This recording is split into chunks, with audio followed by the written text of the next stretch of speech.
सोडायचं आहे का माया सोडा आणि त्याला भोलं म्हणा, नक्की धावा का शिव राहणार नाही. त्याला भोलं भोलं म्हणायचं ना तर आपल्याला सोडता आलं पाहिजे. चला पुढं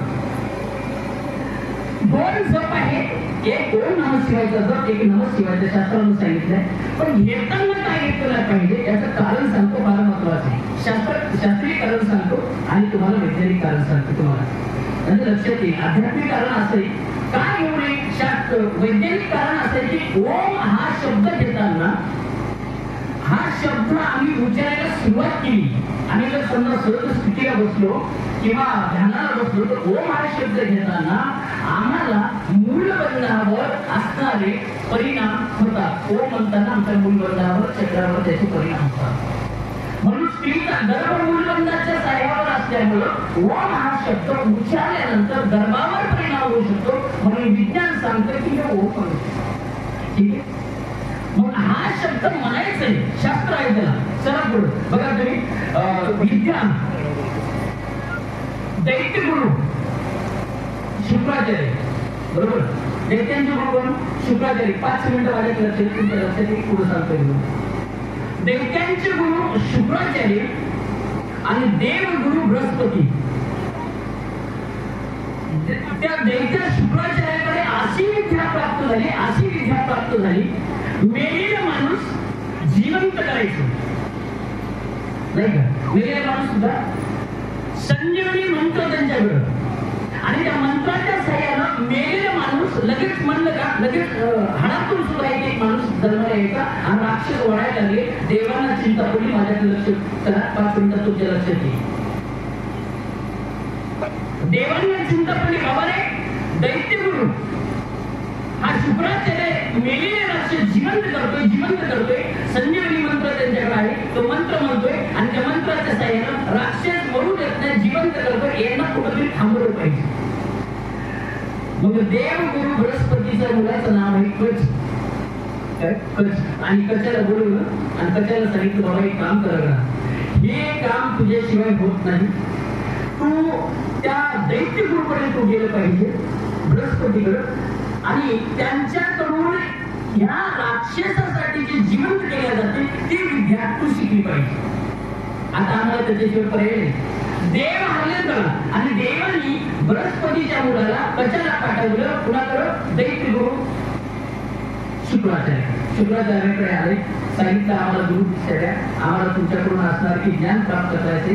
आता ज्ञान प्राप्त करायचे भांडण असे, ज्ञान प्राप्त करण्यासाठी आलेला शिष्य हा देवांचा मुलगा बृहस्पतीचा मुलगा आहे. पण ज्ञान घेताना सांगितलं नाही आम्ही देवाकडून आलो आणि तुमच्याच कुळाचं आलो. एक खोटा. ठीक आहे, मी ज्ञान द्यायला तयार होतो. बघता दैत्य गुरु शुक्राचार्याने कच्याला ज्ञान द्यायला सुरुवात केली, विद्या द्यायला सुरुवात केली. पण एवढ्या विद्या पारंगत असताना कच लगेच विद्या त्याला प्राप्त केली. आणि प्राप्त केल्याबरोबर त्याच राक्षस कुळामध्ये प्रत्येकाला चिंता पडली. बाबा रे हा सगळ्यात मोठा होईल, हाच आमचा राजा होईल, आता याचं वाईट केलं पाहिजे. लोक मोठं झाले की त्याचं आधी वाईट करतात. हा नियम पहिल्यापासून आहे, आताच नाही. आता कच्यासोबत आणि करताना एकदा कच्यानं ज्ञान प्राप्त केलं. लोक त्या काही माणसांनी कच्याला मारून टाकलं. पण कच्याकडं ती ब्रह्म ती विद्या प्राप्त झाली. कच्यानं तो मंत्र दत्तन जीवन झाला. बघता विद्या घेत असताना त्या शुक्राचार्यांच्या मुलीचं नाव आहे देवयानी. ही आताची देवयानी आहे तुमच्यासाठी काही पण. शुक्राचार्यांच्या मुलीचं नाव आहे देवयानी. तिचं प्रेम जडले कच्यावर. तिच्या मनात विचार लागला, एवढा ज्ञानी एवढा दिसायला सुंदर असा मुलगा मला परत मिळाला नाही, याच्यासोबत मला लग्न करायचे. तुम्हाला एवढं मला सांगायचंय, नमः शिवाय का म्हणायचे आणि ओम नमः शिवाय का म्हणायचे. ऐका, गुरु कीर्तन गुरु कथा कच्यासोबत लग्न करायचं देवयानीने ठरवले. पण महत्वाचं असे कच्याकडे गेली आणि कच्याला सांगितले आपण तुमच्यासोबत मला लग्न करायचे. तुम्हाला एकदा तुम्ही मेलात ना, मीच तुम्हाला जीवन केले. ते मंत्र माझ्या बापाकडून मी शिकला, ते म्हणलं आहे. कशाला जीवन केलं, कशाला सांगितलं असं नाही करणार. मी जर एखाद्या गुरुच्या मुलीसोबत लग्न केलं तर माझ्या तोंडाला कळलं होती. गुरुच्या घरची बहीण असेल, गुरु पत्नी असेल, ती आई आहे माझ्यासाठी, मी लग्न करणार नाही. मनामध्ये असा विचार करून कच बाहेर पडतो. एवढ्याच मध्ये देव यांनी विनंती केली, नाही तुम्ही थांबा, 10-15 मिनिटं थांबा, एक दिवस तरी थांबा. थांबले. पण तेवढ्याच वेळेला परत एकदा त्याच कोण त्या सोबत असणाऱ्या काही व्यक्तीने त्या कच्याला मारले आणि कच्याला मारून त्याचं प्रेम, त्याची जे काय म्हणते प्राण द्रव्य प्राण, कच्याचा द्रव्य प्राण शुक्राचार्याला पाण्यात टाकून. आता कच गेलाय, बाबाकडे पोरगी गेली, बाबाला सांगितले बाबा माझं प्रेम त्याच्यावर आहे, मला त्याच्यासोबत लग्न करायचे आणि माझा नवरा आहे तो, त्याला तुम्ही जिवंत करा. पण आहे कुठं? अंतर्ज्ञानाने शुक्राचार्याने बघितलं आपल्या हृदयामध्ये, आपल्या पोटात कश आहे. पण आपल्या पोटात कश आहे हे मुलीला कळालं. बापाच्या पोटात कश आहे. बापाला सांगितलं बाबा ह्याला काढा आणि याला जिवंत करा. बाप म्हणला याला जर काढलं तर मी मरतो. शुक्राचार्य काय म्हणला, बाई याला जर काढलं ना तर मी मरतो.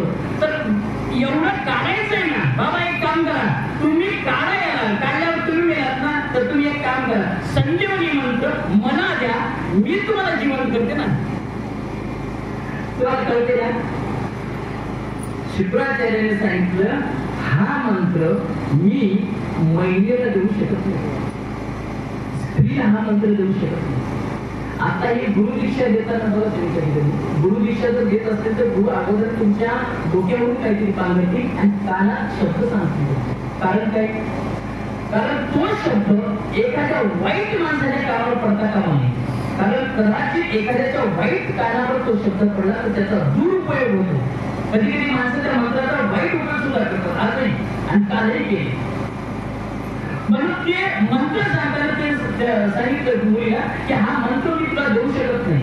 पण मुलीचा हट्ट आहे बघा, शेवटी वाईट होतं बघा, मुलीचा हट्ट आहे बाबा काही करा, हा मंत्र मला दिलाच पाहिजे. कशासाठी मंत्र मुलीला अवगत केला. वाक्य ऐका, नुसता अवगत केला नाही, बापाचा आपल्या अवगत झाल्या बापाचं पोट काढले. पुढे देव यांनी आपल्या बापाचं पोट फाडले आणि कच्याला वाचवले. सांगायचं तात्पर्य काय आहे बघा, जेव्हा पोट फाडले तेव्हा कच बाहेर आला. कच्यानी तोच मंत्र शिकलेला, देव यांनी तो मंत्र शिकलेला, दोघांनी तो मंत्र म्हणला आणि बापाला जिवंत केलं. वाक्य ऐका, एकदा जर त्या मंत्राचा जप एकदा जरी चुकवून एकदा प्राप्त झाला गडा तर मग ते कुठल्याही कार्यासाठी वापरल्या जातो. म्हणून स्त्रीने तो मंत्र म्हणू नये. बाकी कळलं. ओम नमः शिवायचा जप स्त्रीने दोन स्त्रीला म्हटलं पाहिजे. एका स्त्रीचं वय असलं पाहिजे किमान 50 वर्षे, नसेल तर स्त्रीनं गुरु दीक्षा घेतली पाहिजे. ठीक आहे. आता बेल कसं पाहिजे आपण बघितलं, भस्म कसं व्हायचं आणि मंत्र कसा म्हणायचं बघितलं.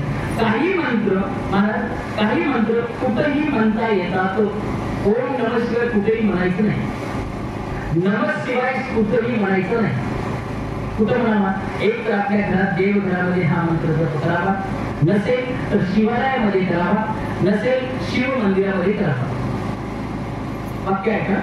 मग तुम्ही म्हणता महाराज हा मंत्र कुठे बोलत चालतो? अजिबात चालत नाही, त्याला शास्त्र आहे.